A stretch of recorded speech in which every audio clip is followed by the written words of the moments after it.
지금 제가 하는 이야기의 근거 중에 하나인데, 연준이 달러를 이제, 그러니까 연준이 바이든이 신호를 어떻게 주든 간에, 어떻게든 파인을 받아가지고 달러를 돌리겠다고 하면은 어떤 액션이 가능할까? 제일 기본적인 게, 톤을 낮추고 경기를 생각하겠다 이런 발언만 나와도 충분한데, 그거보다 더 확실하게 가는 거. 이거는 진짜 행동으로 증명하는 것들이 어떤 거냐면, 일단 달러가 약해지려면 딴 것들이 세져야 되죠.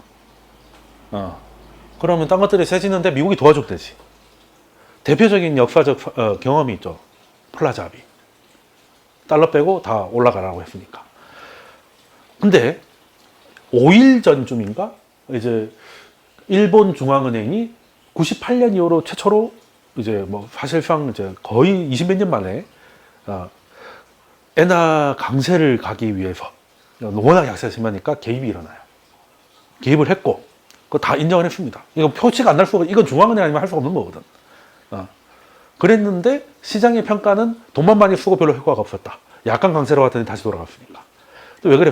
근데 그거보다 그래서 일본 애들 참 꽃이다 이런 얘기를 하는 분들도 계신데, 중요한 건 뭐냐면은 보통은 일본 정도 되는 준기축통화 국가가 황 개입에 들어가면 같이 해요. 공동 작업을 해. 왜냐하면 환율이라는 게 내가 움직이는 것보다 상대가 움직이는 게 중요한 거잖아. 어떻게 보면 상대적인 거니까. 그래서 한 국가가 자국의 통화를 강세든 약세든 방향으로 보내려고 하면 반대쪽에 있는 데서 그 반대쪽으로 해서 레버리지 실어주거든요. 이렇게. 그러면 엔화 강세로 갈 것 같으면 미국 쪽에서 달러 약세가 될 수 있는 뭔가 액션을 좀 취해 주던가, 아니 일본한테 지원이 있던가 이런 게 일어나요. 총 떼는 얘들을 맺으면. 그러니까 98년에도 그랬고 대부분의 무슨 브렉시트 때도 그랬고, 그냥 정책 공조라고 하지. 같이 가거든. 특히 2001년 이후로 무조건 정책 공조예요. 왜냐하면 한 놈만 하면 문제가 왜곡된다는 거지. 같이 가자.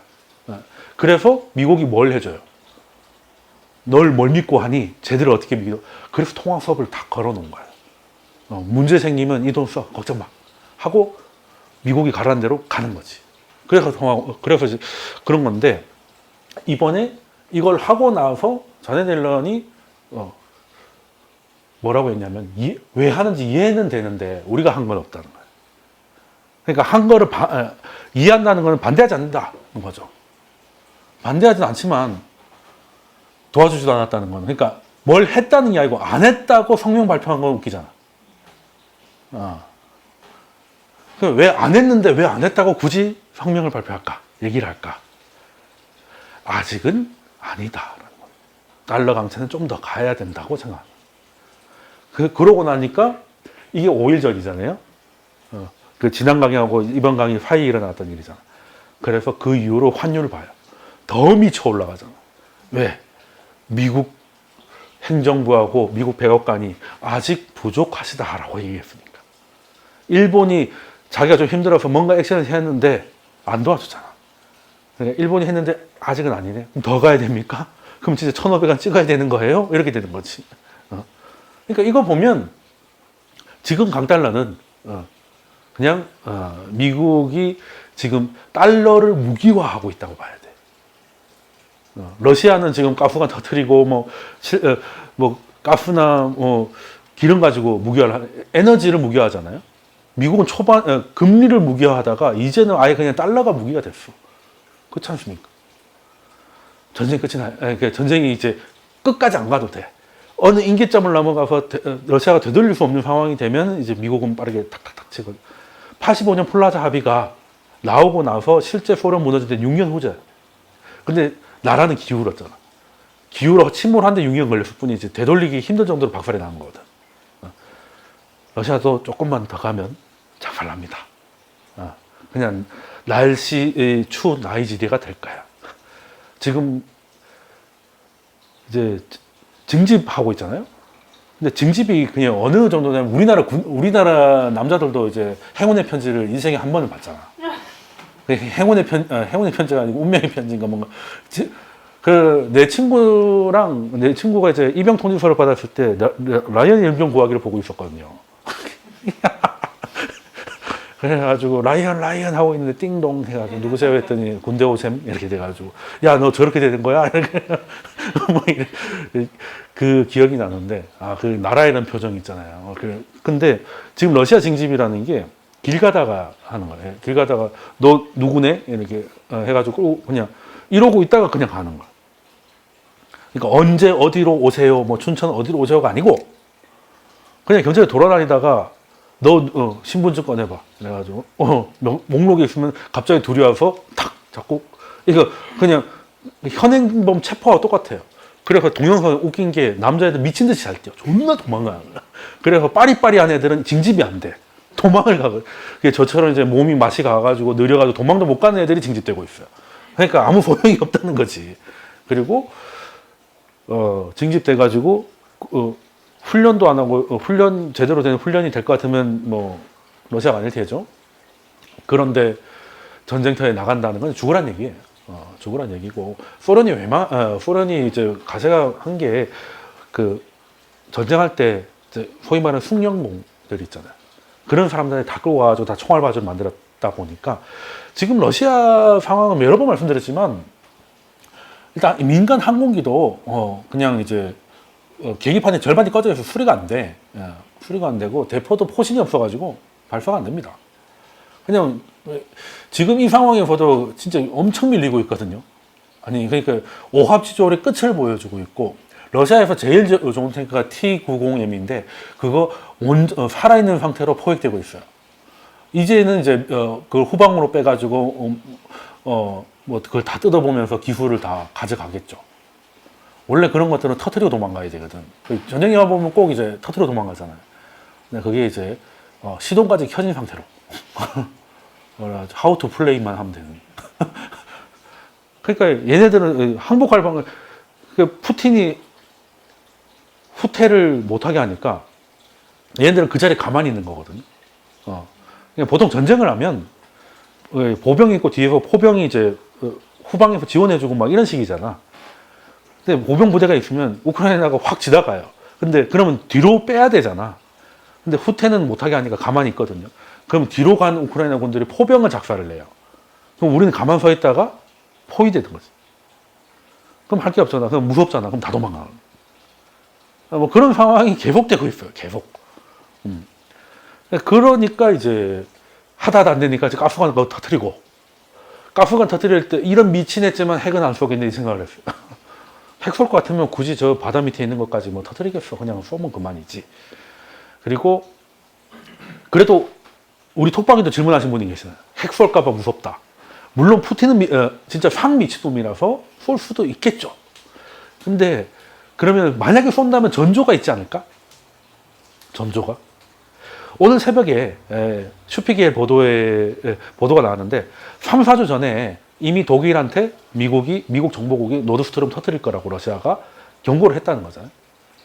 우크라이나 침공이 2월 24일인데 독일한테 처음으로 정보한 게 작년 10월 30일이라고 했잖아요. 그러니까 미국의 정보라는 건 이제 엄청난 겁니다. 엄청난 건데 그러니까 독일은 그때까지 뭐 하고 뭐 아무튼 뭐 할 게 없지 또. 헬멧 가진 게 헬멧밖에 없는데 어떻게 할까요?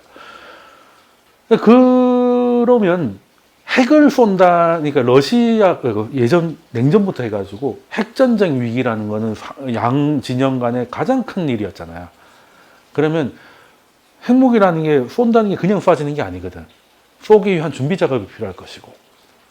그게 뭐 드론에 날려가지고 실어 보낼 수 있는 게 아니잖아요, 핵무기가. 그러면 최소한 우리는 알 수 없겠지만 연준 의장도 늦게 받아보니까 중국과 인도나 이런 데가 갑자기 러시아한테 손절을 세게 하면 둘 중 하나라고 봐요. 그러니까 아마 중국이나 인도 같이 약간 러시아의 좀 우호적인 국가한테 러시아의 핵 사용 가능성을 흘릴 거예요. 만약에 한다고 치면. 흘려가지고 선택을 요구할 겁니다.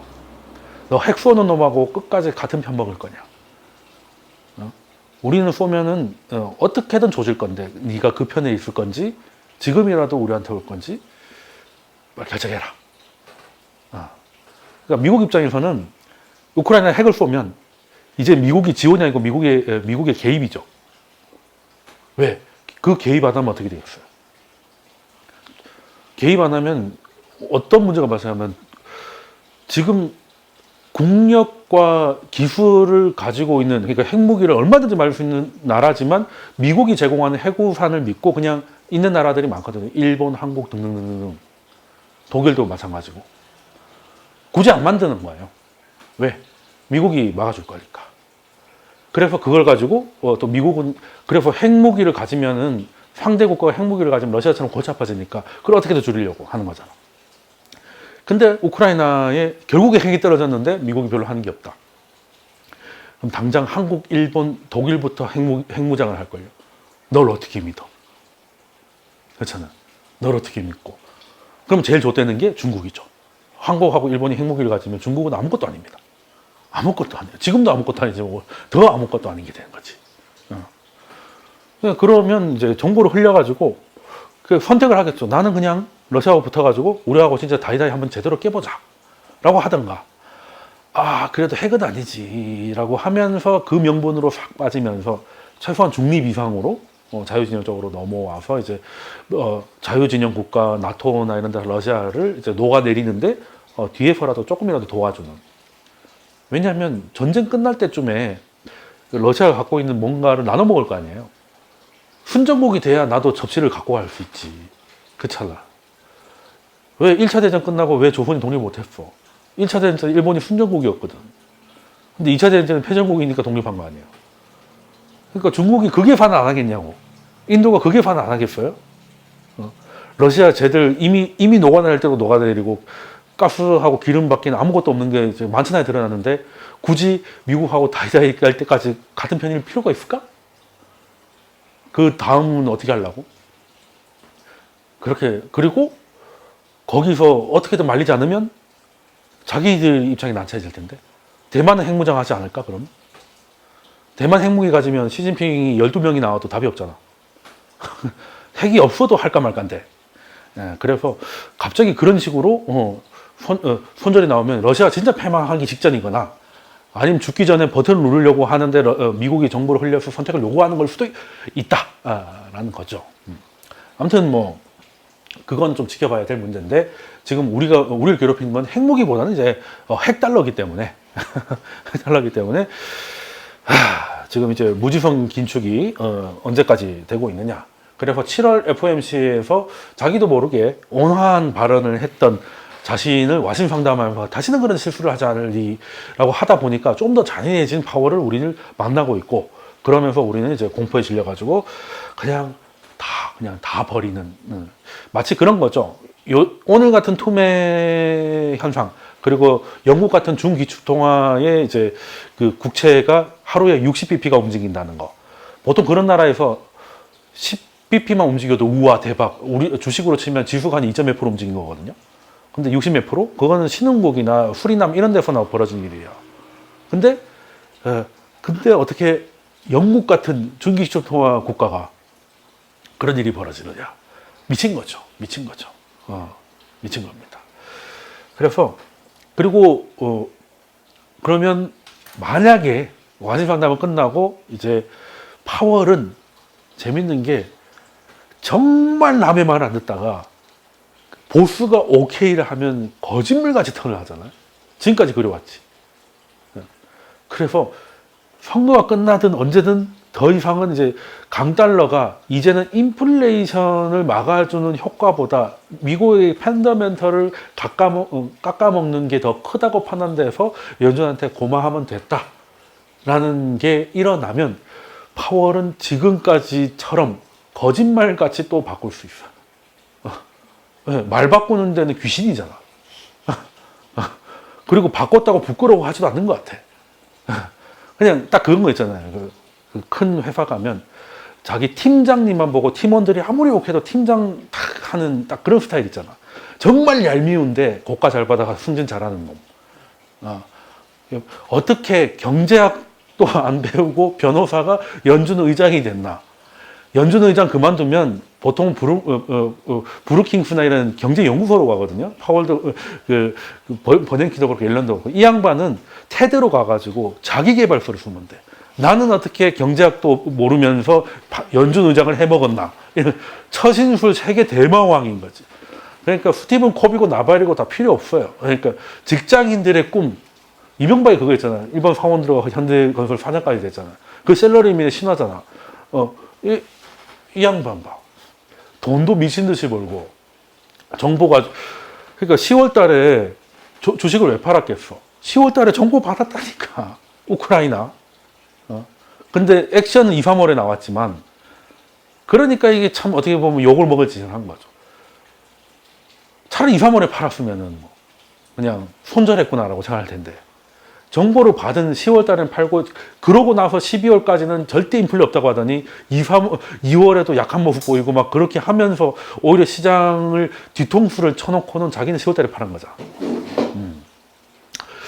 참, 제롬 파월님이 2,500원을 보내주셨습니다. 아니, 그 푸사의 배가 좀 약한 거 아니십니까? 근데 제롬 파월이 어디서 이렇게 오신 거지? 깜짝, 2,500만 불이 아니고 2,500원이네요. 파월이라서 약간 기대를 했습니다. 그게 농담이고. 그래서 지금 그 파월이다 보니까 만약에 바꿔야 되는 상황이고 바꿔라고 오다가 늦었지만 오면 거짓말같이 돌아설 수 있다. 거짓말같이 돌아설 수 있다는 거고 거기에 사인은 어떤 거냐면 연준은 FOMC를 하는데 미국 백악관의 의지를 읽을 수가 없잖아요. 거기는 뭐 매달 뭐 발표를 하는 것도 아니고 그리고 뭐 했는지 뉴스를 다 챙기기도 어려우니까 어떤 거냐면 그런 걸 보면 돼. 동맹국이 이제 뭔가 통화 개입 이런 거 할 때 좀 도와주는 액션을 취한다거나 대표적으로 가능성은 없지만 한국하고도 통화 수합이나 뭐 이런 비슷한 거를 할 수 있다는 쪽으로 계속 띄우잖아요. 그래 놓고 하진 않을 거야. 할 것 같이 하다가 하진 않을 거야. 그러면 이제 우리는 또 능욕을 당했다고 또 민주당이 또 윤석열의 뭐 구력 왜고라고 할 건데 그게 아니라니까. 그건 표면만 보는 거고 그거는 미국이 드디어 동맹국의 통화 절하를 더 이상은 용인하지 않겠다. 여기까지 했으면 됐다라는 신호를 보여주는 거예요. 그러니까 한국하고만 따로 통화 스와프를 할 수는 하기가 좀 애매하긴 하잖아. 근데 그러면서도 얘기를 계속 하면서 뭔가 될 것 같이 운을 띄운다는 거는 걱정하지 마. 너 죽을 때 살려줄게. 걱정하지 마. 안 죽어. 괜찮아. 이거예요. 진짜 안 되겠으면 내가 걸어줄게. 예. 이 얘기거든. 그러니까 됐다 안 됐다가 문제가 아니라 이런 게 연준하고 잘 주고받다 교감을 했다. 이게 신호예요. 이게 하나의 그 구두 개입과 같은 거야. 연준이 우리 보고 있다. 연준이 이제 할 수 있는 거는 이제 긴축 속도 완화하거나 아니면 이제 뭐 멘트나 이런 것들 여러 가지가 있고 우리가 그 얘기는 많이 했으니까 알 건데 행정부가 신호를 주는 거는 이제 뭐 통화 수합 같은 거일 수도 있지만 그랑 비슷한 거 그리고 이제 통화 수합에 대한 가능성 뭐 이런 것들을 언급할 수 있다 라는 거죠. 그래서 뭐 물론 이거를 지금 미국이 지금은 아니라고 했지만 일본의 통화 개입에 대해서 아니라고 했지만 이게 어떻게 보면 하나 신호일 수 있다. 그러니까 각국이 지금 미국한테 이제 살려달라고 이렇게 예전에 뭐 남미 애들이 미국 보고 욕한 양털깎기라고 있잖아요. 근데 지금은 이제 친구 털깎기잖아. 네, 신흥국이 힘든 게 아니라 힘든 건 당연한 거고 선진국들도 굉장히 힘든 상황이라서 지금 이제 일본도 아무리 엔화 약세가 아베노믹스의 꿈이기도 했고 했지만 그것도 모든 거는 정도와 속도라는 게 있는데 이게 조금 좀 심각해질 수 있고 왜냐하면 이 정도 되면 일본은 지금 상당히 좀 애매한 상황인 게 완화를 하는데도 어쨌든 글로벌 인플레에는 노출되어 있는 상황이거든요. 일본도 작업 자족이 거의 안 되는 나라니까 에너지든 식량이든 간에 이게 괴리가 너무 벌어지는 것도 좀 곤란한 상황이거든요. 그리고 아베노믹스를 생각했을 때랑 지금이랑 국제 경제 분위기가 너무 다르고 그래서 지금 나쁘진 않지만 이렇게 되면 이제 점점 부담이 된다. 그러니까 일본이 부담스럽고 지금 영국은 완전히 부담스럽고 지금 좀 전에 영란은행이 이제 채권 개입에 나섰죠. 그러니까 영국 얘기가 나와서 말씀드리는 건데 영국이 왜 이렇게 되냐? 영국이 지금 뭔가 새로운 총리가 나와서 보수당 총리가 나와가지고 이제 경기 부양책을 발표를 한 거죠. 쉽게 말하면 그게 50년 만에 최고 규모예요. 그러니까 이제 정부 입장에서는 세금을 줄이고, 그러니까 소득세 구간도 이제 많이 줄이고, 그리고 공제도 많이 하고, 그리고 1년에 한 집에 뭐 부과되는 에너지 요금 같은 건 제한선을 뒀어. 그러니까 그건 이제 그 위상은 국가가 뒤집어 쓰겠다는 거잖아요. 한마디로 국가의 적자가 늘어날 수밖에 없는 재정 적자를 넓혀서 경기 부양 원래대로라면 파운드는 강세로 갈 겁니다. 옛날 같았으면 와, 이 드디어 이제 영국이 뭔가를 하려나 보다라고 했는데 지금은 그냥 상황 자체가 이 모든 걸 또 인플레나 금리로 받아들이는 거지. 지금 채권 시장이 패닉이 된 게 뭐예요? 왜 채권 시장이 붕괴가 됐나? 연준이 여기까지 올 것 같으면 이제 채권 금리가 여기까지 왔으면 이제는 사도 되잖아. 이제는 이제 내려가면 그만큼 수익이 발생하니까. 그리고 뭐 경기 침체 온다며. 경기 침체면 내려가는 거잖아요.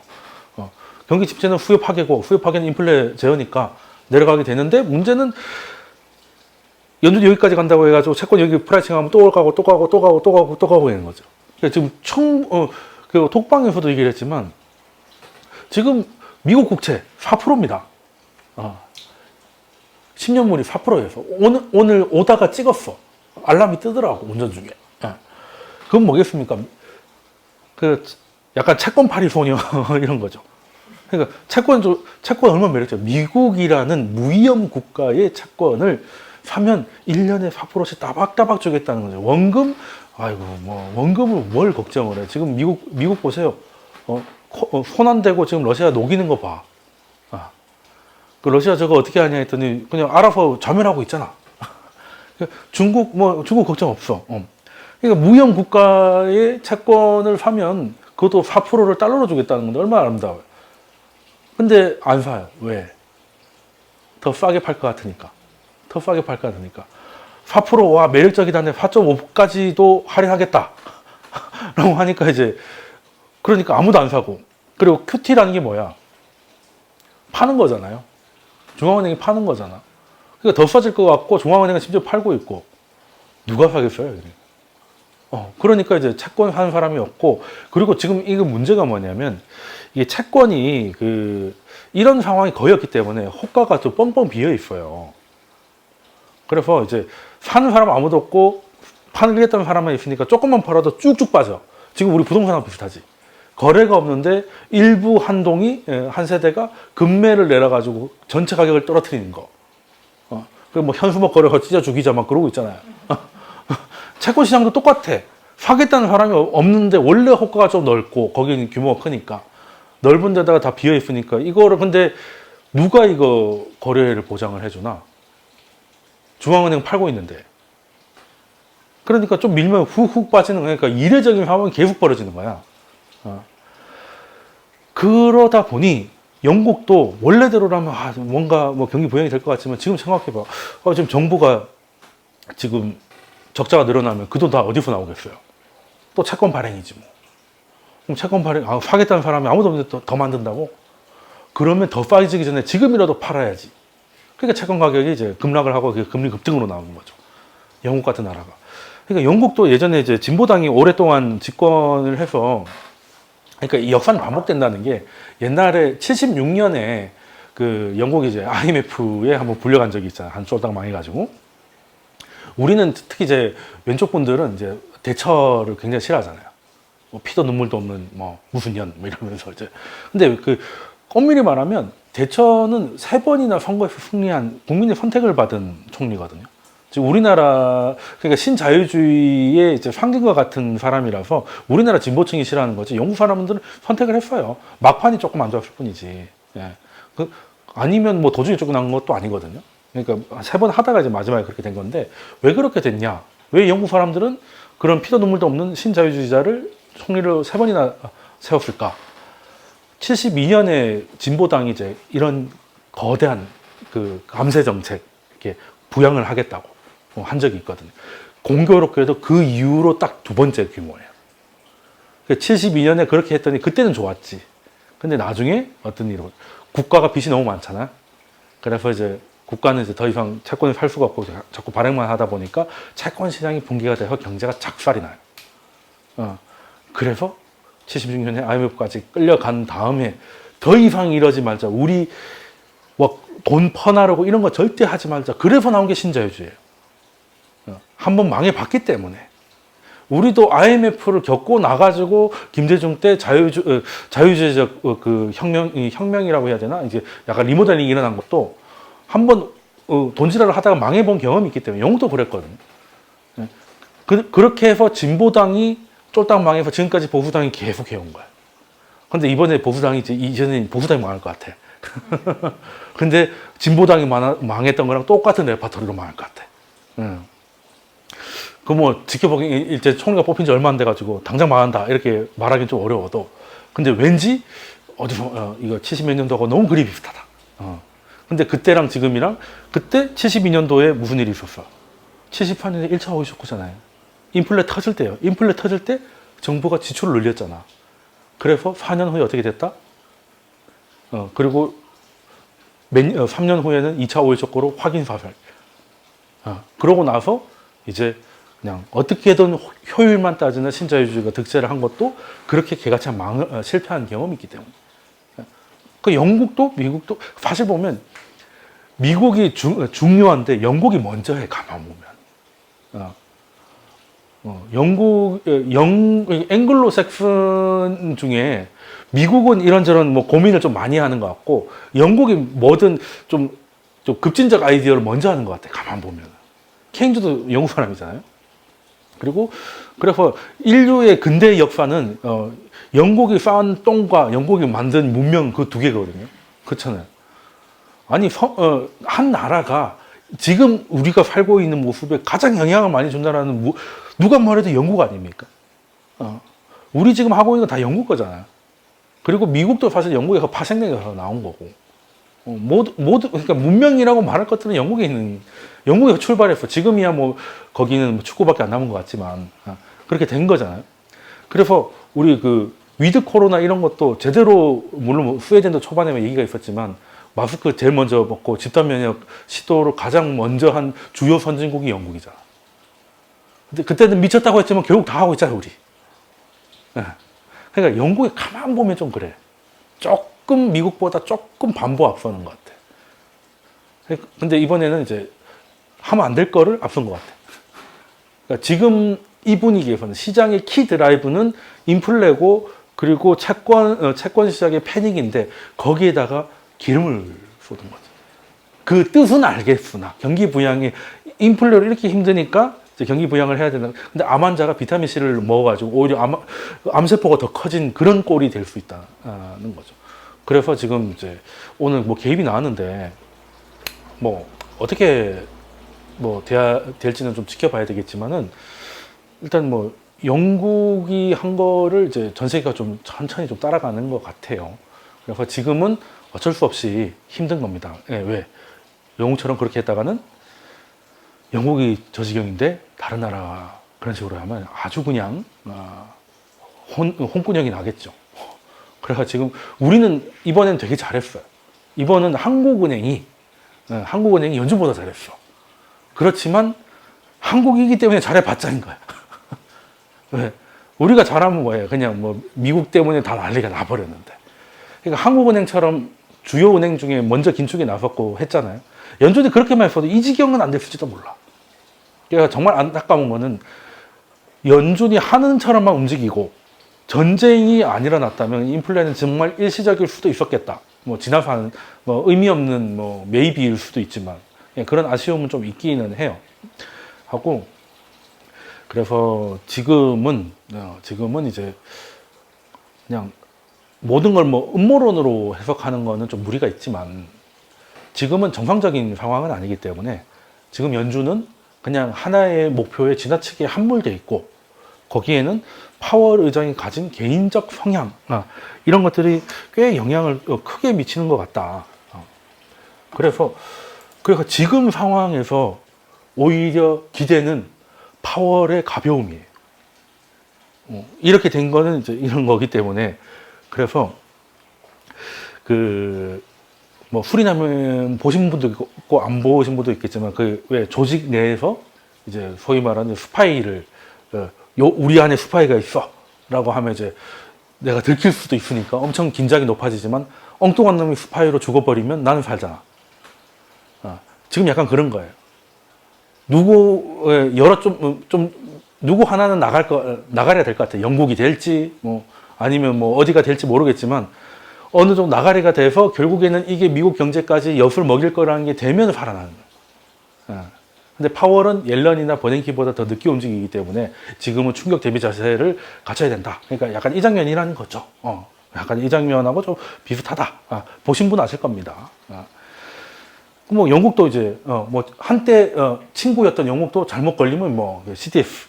이렇게. 그렇다고 영국이 망한다고 보기는 어렵겠지만, 그 영국 같은 데도 이러니까 지금은 정말, 그러니까 전망에 의미가 없고, 어떻게든 좀 버티자.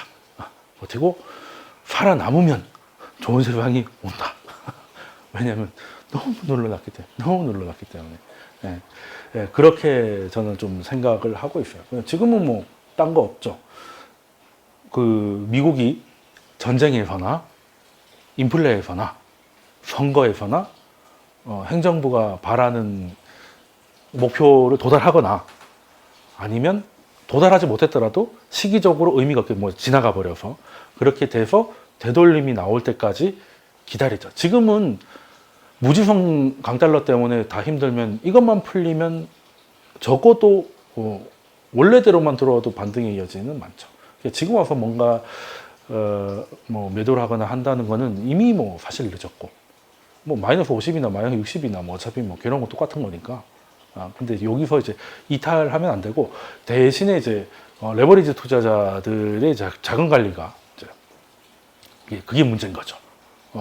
그러니까 그런 위기에 빠진 사람이 아니면은 지금은 좀 어떻게 보면 또 지나갈 수 있고 그리고 1년 전에 점도표가 0.65였다. 많은 걸 알려주는.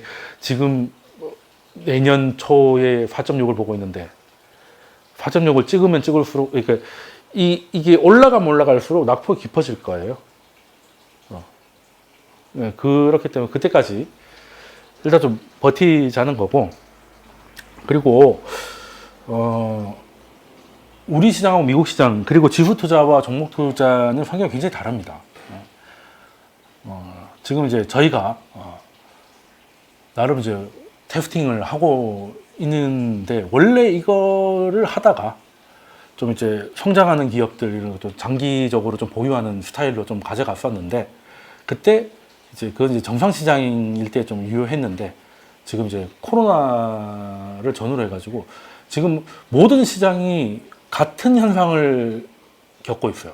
부동산도 마찬가지고 코인도 마찬가지고 그러니까 그냥 이렇게 갈 걸 코로나로 돈 너무 뿌려서 미래의 수요를 확 당겨서 먼저 했고 그래서 더 빨리 꺼지는 거지. 그러니까 부동산도 지금 만약에 하락장이 고점 대비 20, 30%, 20%가 꺼지는 거에서 바닥을 잡는다 하더라도 10억에서 20% 빠진 거랑 20억까지 올랐다가 20% 빠지는 거는 2억과 4억, 200%의 차이가 나기 때문에 굉장히 크게 다가오거든요. 거기서 이제 대중의 심리가 많이 이제 왔다 갔다 할 수 있을 거예요. 그러니까 지금 증시도 마찬가지입니다. 우리나라 코스피가 올라갈 수 있는 걸 너무 빨리 당겨가지고 3,300까지 달렸고, 그러고 나서 또 이제 내려오는 걸 너무 빨리 또 프라이싱을 해버린 거죠. 그래서 지금은 약간 긁어부스럼을 한 것도 있어. 그러니까 지금은 약간 그러니까 무이자 할부로 너무 많이 땡겨서 한 느낌이에요. 약간 그 코로나의 계산서를 받아든 그런 느낌인데, 그래서 시장 이제 코인이 작살나고 주식이 작살나고 그 다음에 부동산이 작살나고 뭐 이렇게 가고 있는데, 파월은 그 생각하는 것 같아요. 인플레를 잡는 게 나의 목표이기도 하고 나의 임명권자인 바이든의 목표이기도 하면 어떻게든 잡아야 되는데, 자 그러면 세 개가 있습니다. 세 개를 잡아야 돼. 어떤 거? 일단은 CPI를 잡으려면 부동산을 조져야 되죠. 왜? 코어 CPI 40%가 임대료이기 때문에 부동산이 안 잡히면 이거 레벨이 안 내려옵니다. 그리고 노동이 약화해야 되는데, 노동이 약화되려면 뭐가 작살을 나야 되겠어요? 주식시장, 코인시장이 작살이 나야지. 그래야 수요가 죽을 거 아니에요. 그리고 이제 코인이 작살이 나야 일하러 나올 것이고.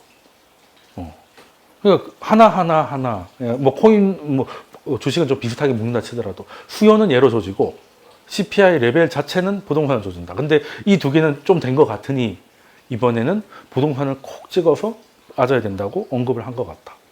그럼 부동산이 빠지면 많이 빠질 수밖에 없죠. 일단 비율이 넓으니까. 그렇게 되면 갑자기 돌아설 수 있다라고 생각을 하고 있어요. 근데 일단 시장은 그런 것이고, 우리가 뭐 그 두 가지 전략이 있죠. 좋은 회사인데 시장이 이런저런 이유로 뭐 무지성 달러라든지 뭐 이런 때문에 밀리면 좀 싸니까 사는 방법이 있을 것이고, 아니면 이유에 어찌됐든 가격이 잘 나오는 주식을 바로 들어가는 방법도 있죠. 그러니까 싸게 사서 기다리는 방법이 있고, 왜 오르는지 잘 모르고 이 회사에 대해서 잘은 모르지만 뭔가 차트가 예쁘다.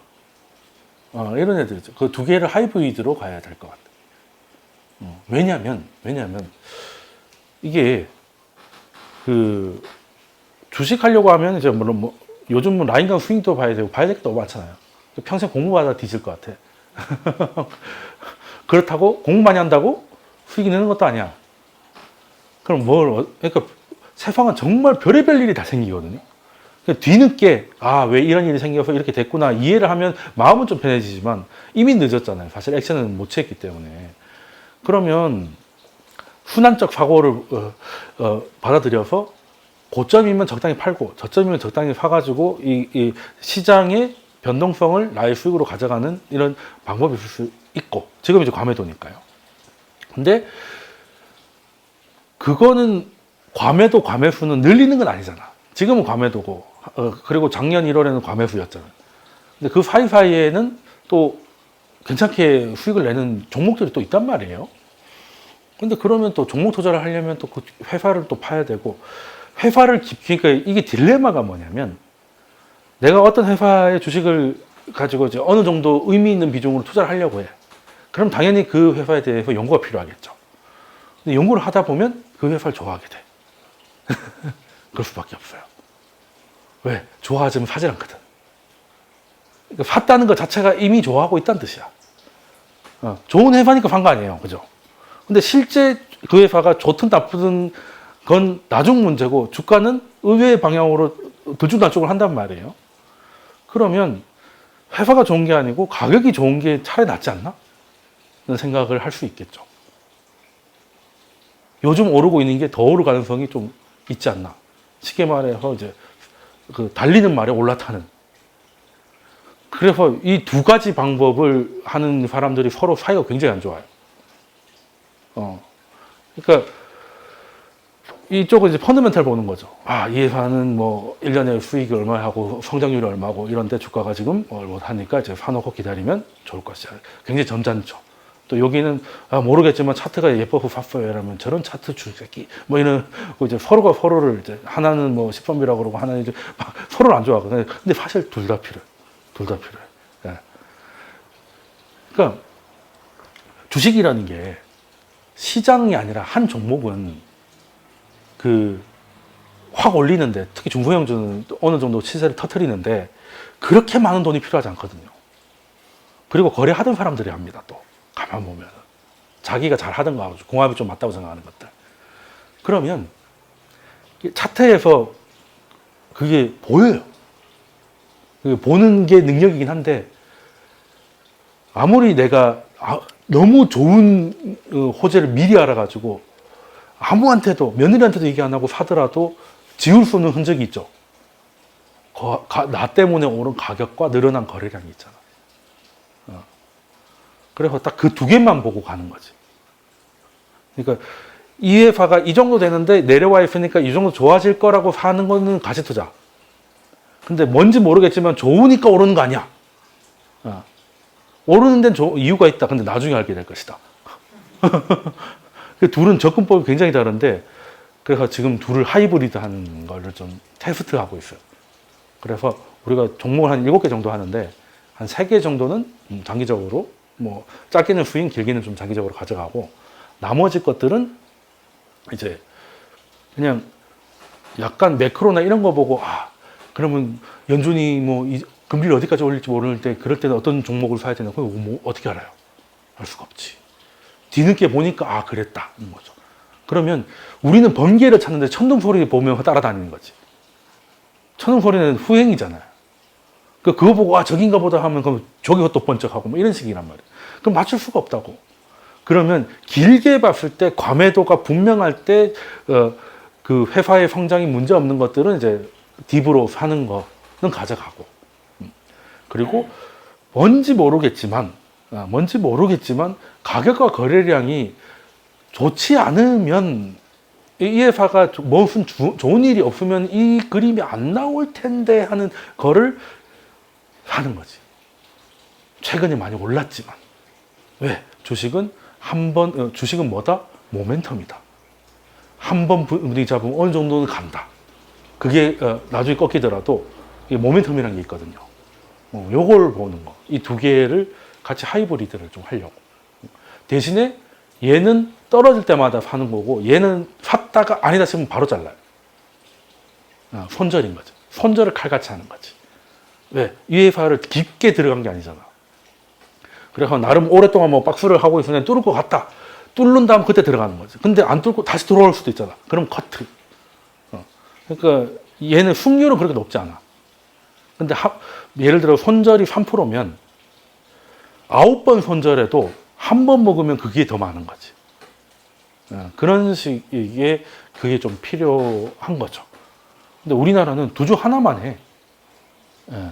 그리고 이런 소위 말하는 돌파 매매 이런 것도 제대로 그 비중 관리나 이런 거에 대해서 그런 게 없어가지고 이런 것들을 좀 해야 된다는 거죠. 그래서 연준이 피벗 질문 주셨는데 어차피 강의가 끝나니까 답변은 강의 끝나고 말씀을 드릴게요. 그래서 그런 식으로 좀 가야 될 것 같다. 그리고 결론적으로 손절이 많이 나온다. 그러니까 우리가 시장이 어느 정도 올라갔다가 내려갔다가 순환한다는 건 알잖아. 근데 지금 그러니까 한창 오를 때는 계속 오를 것 같고 한창 빠질 때 계속 빠질 것 같으니까 이게 말이 좋아 고점에서 팔고 저점에서 산다는 거지 그게 안 되거든. 그러면 이제 그걸 가지고 이제 뭐 유튜브도 보고 책도 보고 하면서 이제 그 나름의 신호를 찾으려고 하잖아. 연준이 이렇게 하면 뭐 하고 저렇게 하면 뭐 하고 하잖아요. 근데 이번에 느낀 게 뭐냐면 연준도 우크라이나 전쟁 같은 대형 변수를 나중에 알았는데 그죠? 우리가 어떻게 알겠냐는 거죠.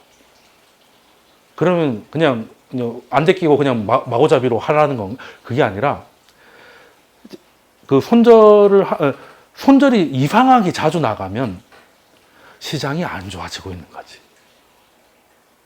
그러니까 바닥에서 시장이 좋아질 것 같으면 손절이 아니라 이제 그 눌러진 거 다시 돌파한 게 계속 올라가겠죠. 예전에 10번 하면 뭐 6, 7번이 손절인데 이제 10번 하면 10번이 손절이야. 그럼 뭐겠습니까? 만약에 근데 시장이 좀 올라가 있는 상황인데 갑자기 손절률이 높아졌다. 쉴 때가 됐군요. 그러고 좀 있으면은 그럴 만한 사건이 터져. 왜? 가격이 제일 먼저 움직여요. 그러니까 나보다 정보와 지혜가 많은 사람들이 시장에 분명히 있을 거 아니에요. 그게 누군지 모르겠지만. 근데 시장이 안 좋은 게 있으면 나는 모르고 있지만 그 사람들이 팔 거 아니에요. 안 좋으니까. 파월이 10월 달에 판 것처럼. 그럼 고점에서 점점 이제 고개가 살짝 꺾이기 시작하면 손절은 이제 짧기 때문에 손절률이 늘어나잖아. 그러면 쉴 때가 됐고. 그리고 베팅을 줄이는 거지.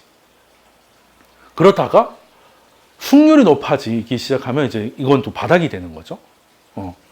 그러니까 원인을 모르겠으면 결과를 보고 하자는 거지. 손절이 많이 나가다 보니까 시장이 안 좋은 것 같아.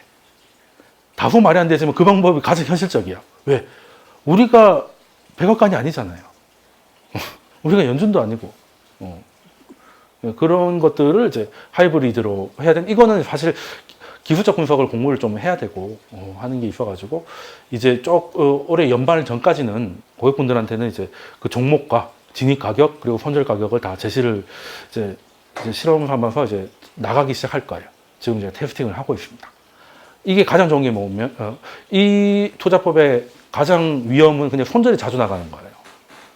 근데 손절이 많이 나가면 그냥 더 이상 투입을 안 하기 때문에, 그러니까 돌파를 해야 사잖아요. 근데 돌파를 했는데 손절이 나온다는 건 돌파가 실패됐다는 거잖아. 그러면 시장이 나빠지니까 돌파하는 것들이 별로 없어지겠죠. 그래서 진입 자체가 줄어들겠지. 그런데 그조차도 손절로 다 떨어져 나갈 거 아니야. 그러면 현금 3% 떼고 나왔는데 다시 진입을 못 하니까, 근데 지나고 보니까 한두 달 후에 하락장이 제대로 왔다. 그러면 이때는 뭐겠습니까? 현금 가지고 좋았던 기업을 바이 더 딥으로 가는 거죠. 그렇게 하는 방식이 과거에 제가 늘 말씀드린 2014년, 2015년 이때 주식으로 제일 제 기준으로 돈을 많이 벌었다 말씀드렸잖아요. 그때 딱 이걸로 먹었어요.